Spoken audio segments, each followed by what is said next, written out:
Every Saturday, nag-volunteer kami ni Mommy sa Mandaluyong Animal Shelter.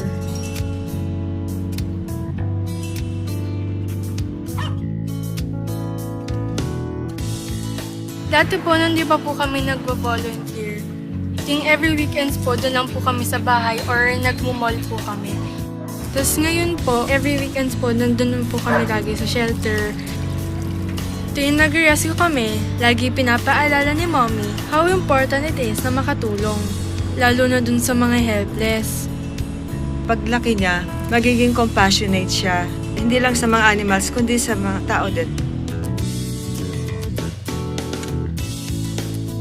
Grabe po yung passion niya sa animals. Tagal na naman na din pong ginagawa to.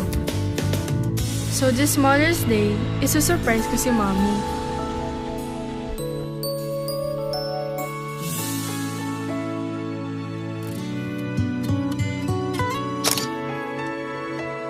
Hi, Mommy!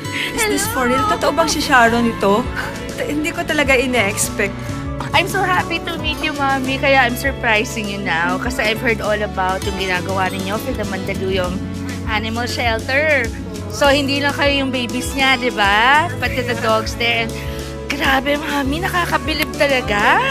Mommy, anyway, because Nido Fortified and I really salute you. You're parang alam mo naman close ang heart ko sa mga maming 1 in a million like you.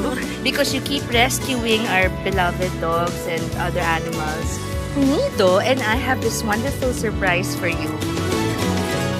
Nung pumunta ako sa shelter, tapos nakita kong may sineset up silang dog run. Ang saya ko kasi isa sa mga wishlist namin yon. Sobrang na-surprise si Mommy. Thank you sa dog run kasi magagamit na namin ngayon ni Natasha para dun sa socialization, sa walking ng mga dogs sa animal shelter. So far, ito na yung pinakamasayang Mother's Day para sa akin.